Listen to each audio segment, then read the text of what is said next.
je m'appelle Annick Pelletier, je suis orthopédagogue, fondatrice de la clinique OptiNeurone et des formations OptiFlex. Et là, dans cette vidéo-ci, je vais avoir la chance de te partager des stratégies que j'ai trouvées à mettre en place avec des apprenants quand on utilise le jeu La girafe tordue. Et on va beaucoup stimuler nos neurones de la lecture, alors allons voir tout cela. Là, ce n'est pas une vidéo de règles. Si tu désires savoir comment jouer, va visionner la vidéo La girafe tordue, règles de joute, dans le descriptif ci-joint. D'accord? Ici, je vais te donner des stratégies pédagogiques. Je te fais juste un petit mini rappel. C'est un jeu de devinettes. Alors, on va avoir 3 indices qui vont être donnés dans un livret. On va répondre aux 3 indices. Exemple, je suis un renard, je prends le renard. Je suis coiffée d'un chapeau de paille, je vais chercher l'indice. Je tiens un bâton de hockey, je vais chercher mon indice. Quand j'ai mes 3 indices répondus, je referme le plateau, je fais comme ça et je roule. Et l'idée est d'aller s'assurer que le cou de la girafe est détordu. D'accord? Donc, c'est ça notre jeu. Alors, c'est un jeu de devinettes. C'est juste un petit rappel rapide. Alors, puisque c'est un jeu de devinettes, on va avoir besoin de toutes sortes de réseaux de neurones qui vont être nécessaires aux devinettes. Hein? Alors, comme dans n'importe quelle situation, vous allez utiliser un jeu pour enseigner des choses, rappelez aux apprenants quel réseau de neurones on va aller stimuler dans notre jeu.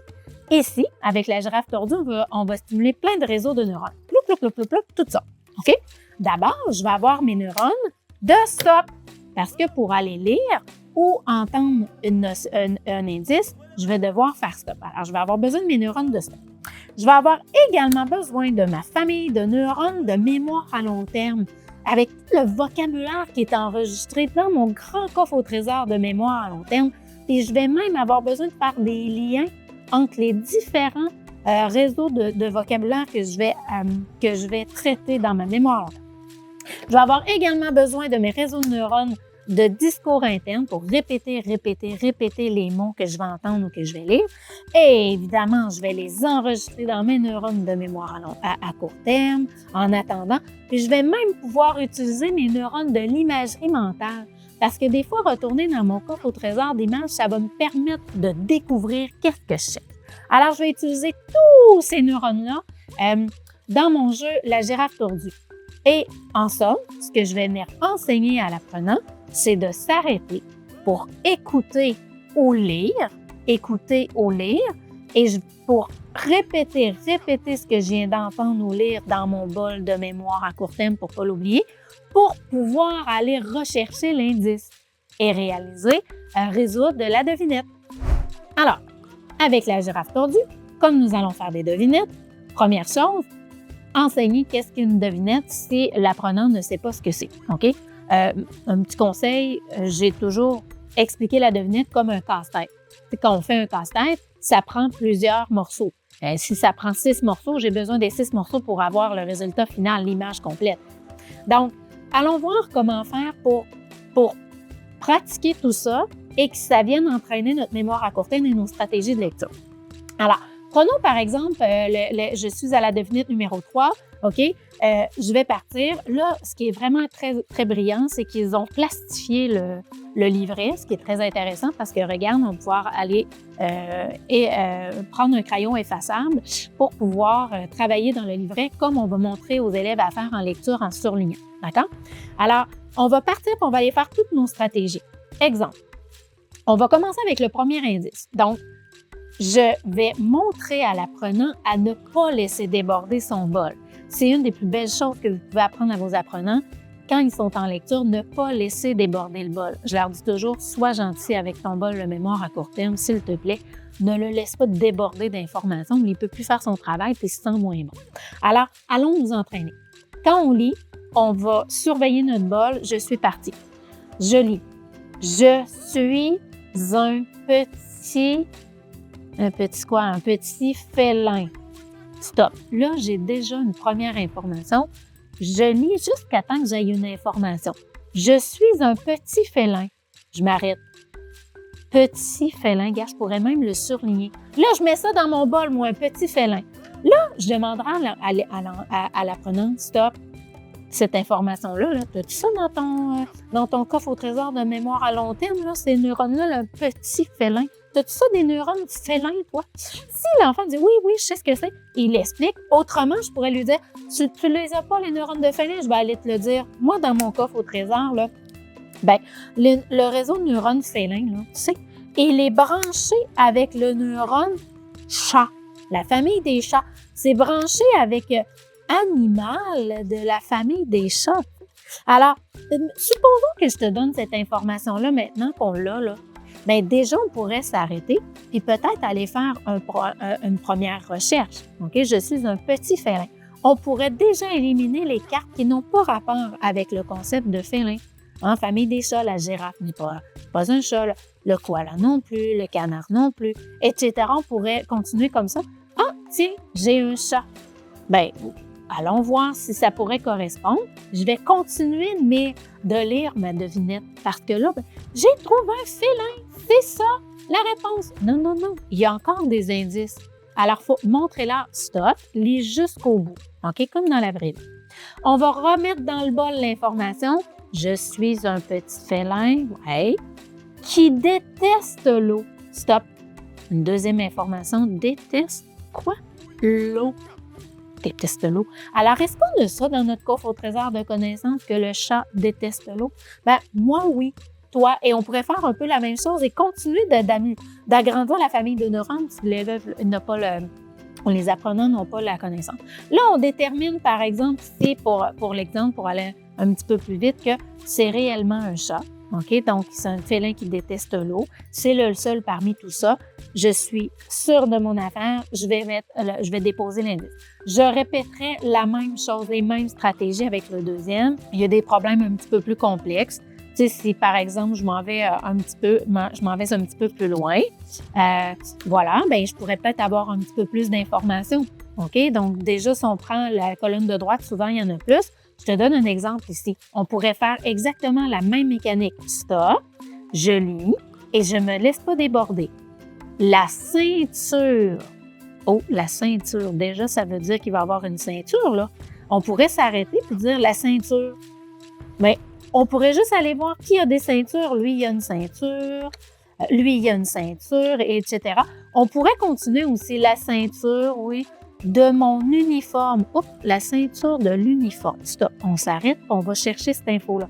Quand on l'a trié, bien, on revient. Et d'une seule couleur, hop, bien, toutes les ceintures qu'on aurait pu sortir de l'uniforme, bien, d'une seule couleur, bien, là, on compare. Et là, il y a plusieurs couleurs. Donc, OK, bien, finalement, c'est vraiment celle-ci. Alors, vous voyez, en fait, on va utiliser la girafe tordue pour montrer des stratégies de lecture, mais avec peu d'informations. Sincèrement, si tous les apprenants qui sont en apprentissage de la lecture en petit ange apprenaient à apprendre à lire l'information en gérant leur bol de mémoire à court terme, moi, j'imagine qu'ils auraient de meilleures stratégies de lecture petits. C'est bon? Et plus qu'on va agrandir la quantité de lecture, bien, cette stratégie-là, elle va tellement avoir été renforcée dans les réseaux de neurones, ça va devenir un automatisme. Qu'il y ait 1000 pages à lire ou qu'il y ait juste 3 phrases, la stratégie, je ne laisse pas déborder mon bol, je vais chercher mon vocabulaire, elle risque d'être plus automatisée. C'est bon? Alors, ce qui est génial, c'est comme avec tous les jeux de la collection Mont-à-Mont 5 minutes, une fois qu'on a utilisé le jeu pour se pratiquer en s'amusant, on va pouvoir ensuite assurer un transfert. Donc, tu vois, on va partir de la petite quantité de lecture à faire dans notre bol avec le jeu La girafe tordue. Je pourrais sortir de mon jeu et transférer immédiatement, soit avec une résolution de problème ou n'importe quel autre exercice de lecture qui va avoir encore de la petite quantité d'informations. Comme ici, dans les problèmes de logique, c'est Accès Édition, on donne des problèmes de logique à faire, mais c'est une petite quantité d'informations à lire à la fois qu'on va stop. Encore, je déborde mon bol, je vais traiter ça, je vais aller la classer. C'est un peu la même chose, tu vois. Et tranquillement, on va sortir de là et on va s'en aller. Par exemple, je pourrais m'en aller dans un livre. Et ça va être la même chose. Là. J'essaie de trouver Odette. C'est qui Odette? Bien, on donne des indices. Elle est brunette. Elle empile ses courgettes. Stop. Je vais aller traiter cette information-là. Je vais sortir du livre. Je vais retourner dans une compréhension de lecture.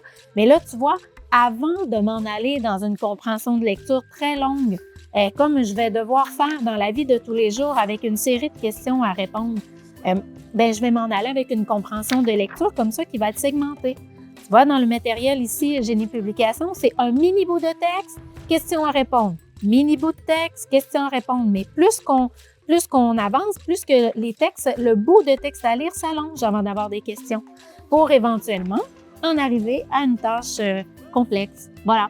Donc, ça va nous entraîner. Là, en compréhension de lecture, j'aurais pu faire la même chose, transfert en résolution de problème. En jouant à la girafe tordue, l'enfant stimulera ses compétences à résoudre des devinettes à l'aide d'indices donnés. Il devra donc utiliser son sens de la déduction, son vocabulaire, sa mémoire à court terme et ses connaissances afin d'y arriver.